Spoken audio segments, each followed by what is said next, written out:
Okay, everybody. Lauren here, and I have with me Dr. Gillian Goddard, and she is going to talk to us about a bunch of things hormone related. So I'm going to give her the floor so she can explain what she does for a living, what was her path to getting there, and then we're going to dig in deep on some hormone stuff. Absolutely. So as you said, my name is Gillian Goddard. I'm a physician. I'm an endocrinologist specifically, so a doctor who cares about all things glands and hormones. I'm also the author of a newsletter called Hot Flash, which is all about women's hormonal health, not just in perimenopause, but sort of from puberty through perimenopause. Mhm. And if you're very patient, I have a book coming out in the first half of next year called The Hormone Loop, which will also talk about all things uh, related to women's hormonal health. Awesome. Awesome. Okay, great. Okay, so we were going to start by talking about perimenopause because most of my listener demographic is women in their 30s, 40s, and up. This is kind of a hot topic for our age group. So, It sure is. yeah. So I'm going to give you the floor just to kind of explain what is perimenopause.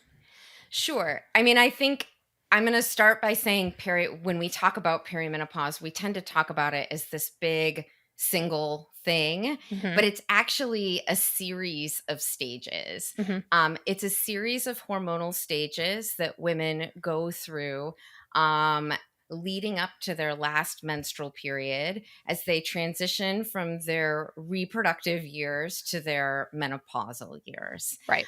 And the reason I think it's important to talk about stages is this is where people get very confused in their conversations with their doctor. Hmm. So let me just give you a quick little scenario. I often see patients in my office. They're women in their late 30s and early 40s.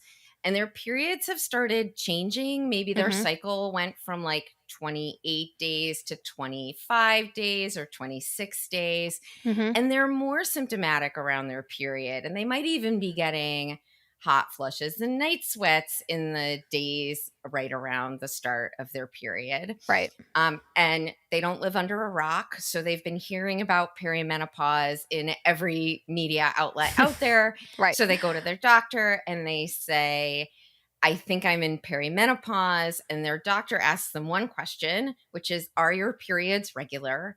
And they say yes, because they Uh-huh. are regular. They're just shorter than they used to be. And Right. the doctor says, that's not perimenopause. Hmm. And that is like shuts down the whole conversation. Right. Um, that's because there's this bridge between the reproductive years and perimenopause called the late reproductive stage. Okay. And most women enter the late reproductive stage between the ages of 35 and 45. Okay. And it's exactly what I just described. Your period changes, but it's still regular. And your period symptoms can change. And some of those symptoms can be the symptoms that we, typically associate with perimenopause. And Oh, I never knew this. This is totally news to me. As a physician, this is news to me. Okay. yeah, no one talks about this phase Yeah. in their lives, and including like when you go to the OBGYN and have that whole conversation that I just described. The GYN isn't like, oh, I know what's going on, you're in the late reproductive Right. stage. No, it's not something people talk about. um and you can be in the late reproductive stage for a very long time. Like how It long? Like 10 years. Okay. Like I think I'm in this right now. I'm so glad I'm talking to you today because I've been having this little freak out in my head that like, oh my God, I'm perimenopausal because I'm almost 40. My periods have changed recently, but I had no idea that this phase of life even existed, this late reproductive phase. So there you go. Yeah. So after the late reproductive stage comes early menopause. And the Hmm. difference between the late reproductive stage and early menopause is that in early menopause, your periods become irregular. Okay. And we have a really specific definition of what an irregular period is. Okay. And what it is that your period varies in length. So your menstrual cycle varies in length Right. by more than 7 days. So you might have a 24-day cycle, then you might have a 35-day cycle, then you might have a 28-day cycle. Okay. And so you'll have this like bouncing around of cycle length. Okay. Um, and you're in early perimenopause as long as you're getting a period at least every 2 months. Okay. Um, and and we used to think people went the late reproductive phase, early perimenopause, and then late perimenopause. But it turns out it's not that clear cut. Mhm. There was a study that came out of Seattle, and a study that they did in Seattle where they actually found that women seesaw back and forth between the late reproductive stage and early perimenopause. Upwards of Huh. 50% of women will like shift back and forth between those two Interesting. stages. Yeah. And so it confuses women so much because they're like, wait, I wasn't getting my period. Now I am again. Um, Wow. So yeah. you can still are you still I mean, I feel kind of dumb asking this question as a physician, but can It's you okay. like when you're seesawing, I guess you can still conceive, right? You can conceive right up until your very last period. It's not, Okay. I mean, by the time you get to your very last period, um, the quality of the Yeah. eggs that you're ovulating is pretty low. Yeah. And so the likelihood of a viable pregnancy might not be so high. Right. But even when you get into late perimenopause, where your periods start to space out to be more than 2 months apart, um, we found that women ovulate before about 25% of those periods in Mhm. late perimenopause, in just the couple of years before your last period. And about 50% of women's last menstrual periods ever, which of course you only know is your last menstrual period in hindsight, about almost 50% of those women ovulate before. So Wow. if you don't want to be pregnant, you should really be using contraception all the way up into menopause. I actually have a couple patients who got pregnant on their own in their very late 40s. One of them was even 47. So it can Whoa. happen. Yeah, yeah. So what is happening physically in your body in late reproductive phase, perimenopause, and then menopause? Yeah, absolutely. Um, So women and girls or girls are born with all the eggs they're ever going to have, Mhm. about 600,000. And over the course of our reproductive lives, from our very first period, we start using up those eggs. Mhm. And what happens in the late reproductive stage is that you've used enough of your eggs that the ones that are left, there's obviously fewer of them, and they're not as high quality. Right. And so it takes a bigger signal from your brain in the form of follicle stimulating hormone Okay. to tell your ovaries to mature an egg. Okay. FSH also stimulates the production of estrogen. Uh-huh. And so when you've got all this FSH around, in the late reproductive stage, your estrogen levels can be rising super high and then dropping super low. Mhm. They're still doing it in that same organized way that they've been doing it your whole life. Estrogen is rising and falling at the same times. It's the magnitude of the rise and the drop that gets bigger. Okay. And it's that increased magnitude that tends to increase our symptoms. Right. When we get into perimenopause and early perimenopause, the egg pool is getting even smaller and smaller. And some of these signals between the brain and the ovaries start to get crossed. And so we might go a very long time without ovulating. And Mhm. then the signals between the ovary and the brain get confused. And so we'll have a period where we didn't ovulate and things just get very out of whack.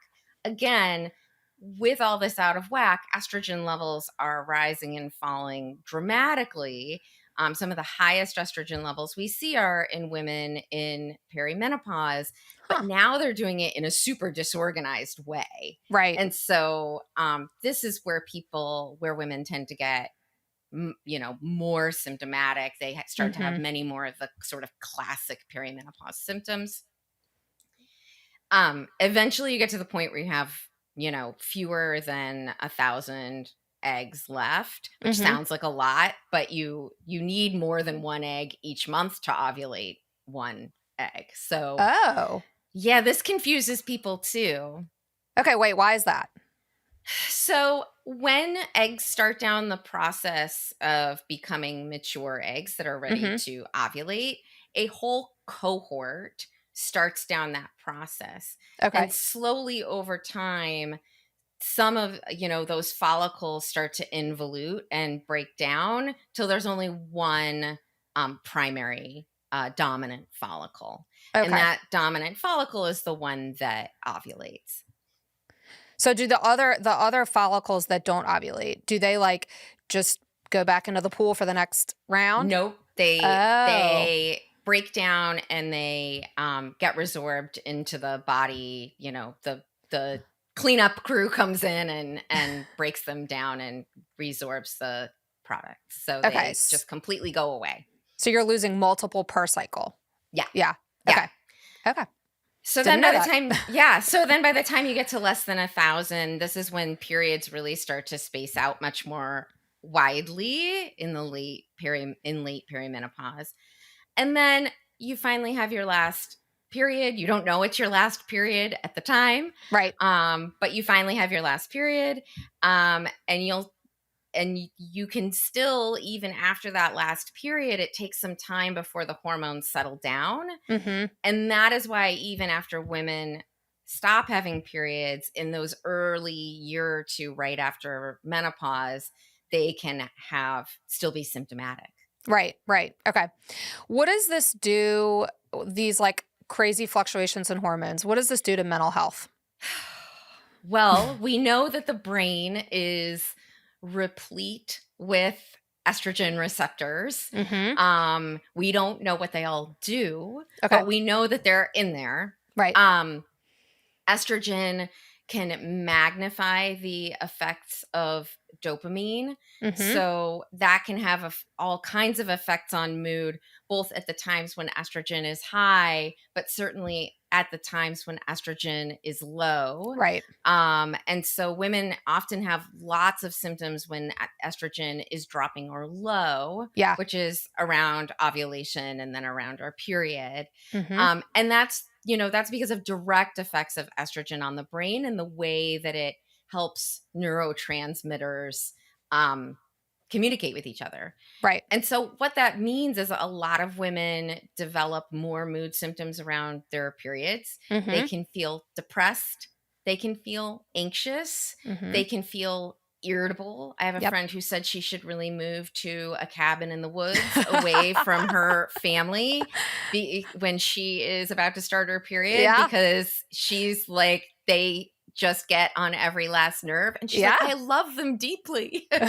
Yeah, you're like a different person at that time of the month. Yeah, absolutely. And then you can imagine, as those signals get disorganized and estrogen levels are rising and falling, not even in an organized way, how hard it can be to tack those changes in mood to what's happening with your Yeah, hormones. right, right. Um, Okay, and so yeah, oh, go go ahead, go ahead. ahead. The perimenopausal years are a really common time for women to get diagnosed with premenstrual dysphoric disorder for the first Yeah, time too, yeah. because of all of that. So what is the way that you treat your patients, who are going through perimenopause? Yeah, I do actually use a number of different things. One of the things about perimenopause is that there's like a menu of options, Mhm, and the not every option is going to be right for the right patient. right. A lot of times in women in the late reproductive stage or early perimenopause, a birth control pill can actually be super Hmm, helpful for symptoms, because birth control pills actually shut down your own right. brain brain ovary conversation and just give Right. you a steady level of estrogen and progesterone all the time. Uh-huh. And so that can be super helpful for lots of women. You can safely be on a birth control pill up until menopause, or till we would think you are in menopause, Right. as long as you're not a smoker. Okay. Um, and so, that can be a great option for younger women. It also provides contraception, which, Right. if you don't want to be pregnant, is super helpful. Yeah. As women get closer to menopause and their periods become less regular, a lot of times I'll use hormone therapy. Mhm. So a combination typically of estrogen, usually in a patch or gel, plus a progesterone pill, or if a woman needs contraception, like a progestin eluting IUD, we can Uh-huh. use as well. Um, and you can be on those treatments for a much more extended period of time. We used to think you should limit hormone therapy to just 5 years. And so women used to like white knuckle it through some of their worst symptoms, Ugh. thinking that they couldn't really be on hormone therapy for more than 5 years. So they were going to like save it until things Yeah. got really bad. Right. We know now that you can stay on hormone therapy as long as you need it to manage your symptoms. There's no hard and fast end date. There was even a study that was done recently on using Medicare records, so women over 65, and they Mhm. found even in women over 65 who were still taking hormone therapy that they had been taking since their 50s, there were no downsides to continuing to be on it. Okay, so can we talk about that a little bit? Because I know, like, hormone therapy had fallen out of favor, right? This was, like, early 2000s, I think? Yeah, 2004-ish. Okay, so tell us, like, what happened with that, and then how did we come back from that? Yeah. So in the early 90s, there was a study that was started called the Women's Health Initiative. Mhm. And that study was a study of what at the time we called hormone replacement therapy. It's Mhm. undergone a rebrand. It was a study of HRT in women, not to see if HRT treated symptoms. We already knew that it treated symptoms. Right. It was to see if it reduced cardiovascular disease, so Mhm. heart disease and stroke, Mhm. and reduced osteoporosis. And there was even like a mental health dementia piece of that Okay. study as well. And the study was stopped, or there were two arms of the study. One was a group of women who had their uteruses and they were on a pill, a Prempro, which is an estrogen plus a progestin. Okay. um, and then there was an arm of women who had had hysterectomies and they were just on an estrogen pill. Okay. It's important to note that the estrogen that those women were taking was not the type of estrogen we typically use now. It was called Okay. conjugated equine estrogen. And it was different in its like chemical formation than the Okay. estrogen that our bodies make. Got it. Um, and they stopped the study of the estrogen plus progesterone group early because they saw an uptick in breast cancer, Okay. and an uptick in heart disease. Mhm. And so it got terrible. HRT got like it was like lambasted in the press. Yeah. Women threw their hormone replacement therapy in the garbage like Uh-huh. en masse. It Yeah. was it was really dramatic. I was Yeah. actually in med school at the time and everybody was talking about it all the time. Right. Um in the intervening 20 years, we have realized that maybe there were some problems with the way that that study was done. Okay. They recruited women. You could be anywhere from 50 to 75 to be recruited for that study. Mhm. And you could have been many, many, many, many years into menopause. The Okay. average age of participants in that study was actually 63 at the start of the study. So those are women who were 10 years or ish out of from their last period. Right. um, we think that the type of estrogen and the type of progestin they were using had effects on the study, but the on particularly the cardiovascular risks. Um, but the thing that made headlines was the breast cancer risk, Mhm. and the breast cancer risk is the difference between 4 in 100,000 women getting breast cancer and 5 in 100,000 women Okay. getting breast Yeah. Yep. cancer. Yep. Mhm. And so it's a 25% increase, relative Right. increase in breast cancer, but in absolute terms, it's very, very, very, very tiny. Right. Right. Um, since then, we've developed something called the timing hypothesis, where Mhm. we think when you start hormone therapy is important, that Okay. you should start it either before menopause or in the first 10 years after menopause. Okay. And then once it's been more than 10 years, that it may be less safe Okay. to start hormone therapy at that point. Okay. So the time at which you start from the get-go is super super important and more important necessarily than like how long you're on it That's total. correct. Okay. Yeah, Okay. Why that's is that? correct. There's a lot of theories about it. Nothing has been proven. Mhm. What we think it is that estrogen in the sort of around the time that we have our own estrogen, so Uh-huh. in our reproductive years and perimenopause, estrogen is anti-inflammatory, Okay. but that if you go without estrogen for some period of time and then you add it back, it may be pro-inflammatory. Oh, interesting. But nobody's ever been able To to prove prove it. that. That's just the theory. Okay. Okay. Very interesting. Okay. Is there a situation where you would have a woman who's late reproductive years, let's say, and you would use hormone therapy instead of birth control? Probably not, because Okay. hormone therapy is really not, well, for one thing, it doesn't suppress the conversation Right. between the brain and the ovaries. Right. It's also it's a lower dose of estrogen, and it may Okay. not be enough estrogen for women in their late reproductive stage. Okay. It also doesn't hit that contraception Right. Right. Right. Okay. uh, What piece. about do you see a lot of issues with low testosterone in your patients?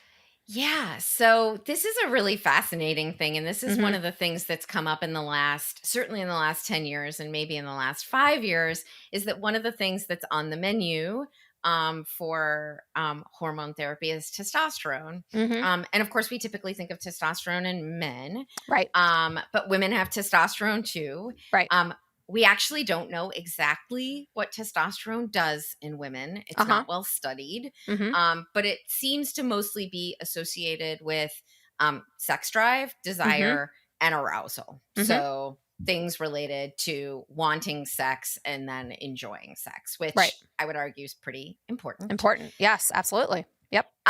What happens to testosterone after menopause and like during perimenopause is quite variable. So Mhm. some women's testosterone increases, some women's Hmm. testosterone decreases, and some women's testosterone stays about the same. Oh. Um, and in the women whose testosterone decreases, they, you know, I find that using testosterone can sometimes be helpful. Yeah. It's important to know that people talk about testosterone as this thing that like puts a spring in your step and a smile on your face. Um, the only thing testosterone has actually been studied for in women is hypoactive sexual desire Right. disorder. Right. Right, lack of libido, lack of sexual desire, and lack of arousal. Right. And those studies are really interesting because testosterone does seem to um, the way they count it is like the number of satisfying sexual events that the women have before and after the testosterone. Um, and testosterone does increase with the number of satisfying sexual events. Right.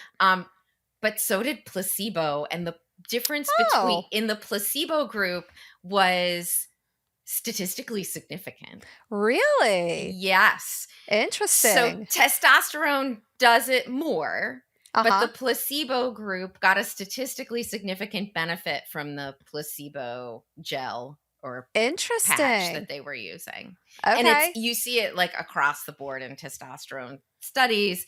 um, for HSDD, which I think says something about women feeling heard and validated Yeah. Yep. in their complaints Yep. about their sex lives, which I think is great. Yep. Yep. Um, but but I always think that's interesting to point out. I mean, we're complicated creatures, and so much of it is psychological and mental. Mhm. So I think that makes Mhm. a lot of sense. Are there any concerns about long-term negative effects of women taking testosterone There supplementation? don't seem to be. The challenge is that the studies are quite short. They're Yeah. usually, just a few months. Oftentimes they're Right. 12-week studies. So we Mm-hmm. don't have a lot of long-term data on testosterone, but it does largely seem to be safe for most women, Mm-hmm. and some women can eat. And I think the key, and this is something that we don't talk about enough. The key should be to target a normal female level with your Right. testosterone and not to go way above that. Right. Right. Because then you can potentially increase risk for heart disease and Right. stroke. Right. Okay. So are there long-term benefits of being on hormone therapy or like just balancing hormones? So that's not so clear. Mm-hmm. So people have tried for a very long time to show that taking hormone therapy, starting in your 40s or 50s, reduces your risk for cardiovascular disease and dementia later. Mm-hmm. And the data on both of those is incredibly mixed. Yeah. Um, you can imagine, you can understand why. Because to do the trial we would really like to do, you'd have to randomize women to get hormone therapy or not in Right. their 40s and 50s. And then you'd have to follow them for decades, Yeah. which is expensive and Yeah. difficult and Yep. cumbersome. Mhm. Um, and so it's, I mean, I don't think we're ever going to see those studies. Yeah. Yeah. And so the studies we have are observational. And so all they can really do is show correlation, Right. not causation. And the Right. group of women in the last 20 years who've been taking hormone therapy are a group of women who have been like super proactive about their health. Right. So they may not be like be like women who haven't taken hormone therapy Right. in a lot of really important ways other than the hormone therapy. Right. When it comes to heart disease, there's a couple studies looking at what we call surrogate markers, Mhm. where they look at usually an ultrasound of the carotid arteries in the neck Uh-huh. to look at something called carotid artery intimal thickness, which is Mhm. like early signs of cardiovascular disease in the wall of the carotid artery. Uh-huh. And those studies don't show a benefit, but Okay. it's really hard to interpret that. There was a big study on dementia that came out at the end of 2023, and it was a meta-analysis. And the headlines all said, hormone replacement therapy reduces your risk of dementia. My reading of that study was very, very different. Okay. There's two ways to do a meta-analysis. There's the way that we usually do it, where we just put all the data together and like reanalyze it. Right. And when they did that, they didn't find a difference between women who'd taken hormone therapy and women who hadn't, as far Okay. as dementia risk was concerned. Mhm. They then did a second type of analysis, which increases the weight of smaller studies. Okay. And it was when they did that data manipulation that they saw a difference between the two groups. I mean, I have a hard time with that. I think if you were really seeing a big effect, you should see it in both analyses and Right. not just in the second analysis. Well, who was funding the second analysis? Whoever's manufacturing the hormones, maybe. It's interesting. Because it was a meta analysis, right? It was Yeah. like a government grant Right. study, Right. but I suspect they were really they really wanted to make sure that they weren't missing that there was an Yeah. effect. Yeah. Okay. Okay. Okay. So kind of like looping back to the first conversation we had about, when you go to your doctor, and you think you might be in perimenopause, it's very important what you say because unfortunately your doctor most of the time is going to have a very finite amount of time to spend with you. So, what would you say patients should say to their doctor?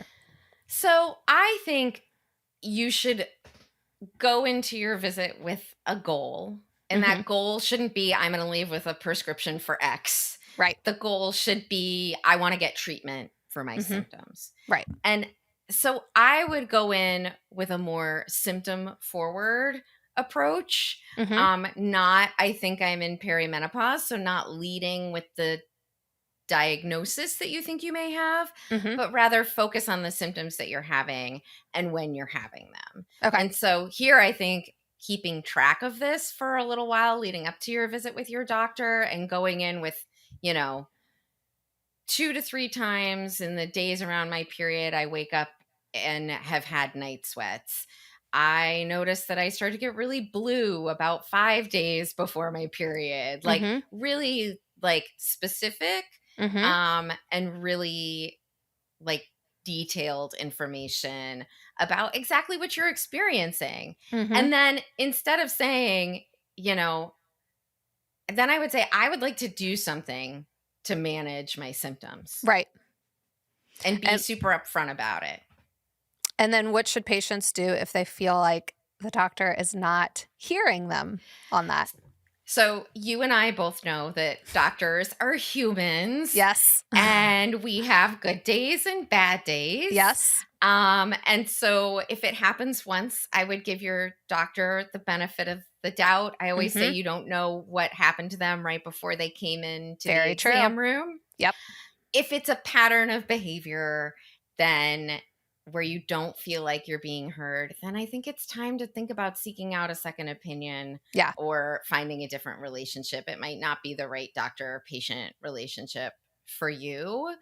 Um and and then I think really, it always helps to get hear from other people, doctors that they feel took time with them, who they Mhm. feel like listened to them and really heard what they were saying. Um, and remembering too that OBGYNs get virtually zero training in perimenopause. Yeah. This is something that I have talked to my patients about, and it's kind of blown their mind. Like, all of my patients assume that if there's a hormonal issue, they should go to their OBGYN, in like, their 40s and on. And I think it's kind of rattled them to know that, like, oh, wait, this person who I think is the specialist is maybe does not have the expertise in this. Yeah, I mean, obstetrics and gynecology training is really focused more on the anatomy and dealing with the physical problems that come up with the female reproductive system. Right. Gynecologists, are if you have all kinds of physical issues, they're the experts there 100%. But endocrinologists actually get much more training with hormone therapy Yeah. than OBGYNs do.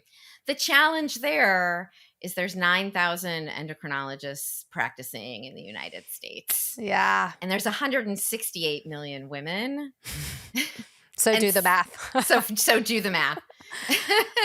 I know. So, like, who other than, if you don't have access to it, and then even endocrinologists, like, I would say where I live, I live in Louisiana. We have unbelievable rates of obesity and diabetes. So I feel like most of our endocrinologists, like, their time gets sucked up by dealing with obesity and diabetes. So Yeah. I don't know of any endocrinologists here locally that deal with reproductive hormones at all. Yeah. So if you don't have access to that, like, what type of doctor should someone seek out? Yeah, I mean, I do still think a gynecologist or even a PCP or family doctor Hmm. can be is often the right place to start. Yeah. You may though have to seek out someone who specifically focuses on this. So Yeah. there are a growing number of practitioners both physicians and like a lot of nurse practitioners Mhm. who are getting extra training Mhm. in through the Menopause Society. It's called NAMS certification, NAMS. Okay. And they are seeking out and getting extra training in the treatment of um, perimenopausal symptoms. Okay. And so that is one way you can look for someone who is has been trained in this, is looking to treat women with these problems. Okay. And if you're really in an area where it is difficult to find someone with that certification, there are a growing number of online platforms. Mhm. You have to be a little careful with those. Yeah. But there's a growing number of online platforms that I think are important for giving access to women who don't have it locally. Right. Right. Okay. Okay, well, this was all amazing information, and I really appreciate you talking with me and answering all of my questions about this. So, where can people find you and hear more about the information you want to share? Yeah, absolutely. My newsletter is on Substack. It is savvypatient.substack.com. And I am at Gillian M. Goddard on Instagram.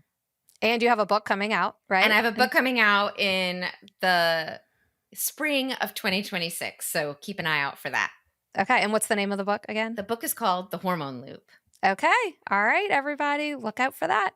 All right, well, thank you, Dr. Goddard. I really appreciate you being here. Oh, thanks so much for having me. Thank you for tuning in to this episode of the Little Brain Campaign podcast. If you enjoyed our conversation, give us a follow on your favorite podcast platform so you never miss an episode. Please take a moment to leave a review while you're still thinking about it. It really helps grow the podcast, and I love hearing from our listeners. See you next time.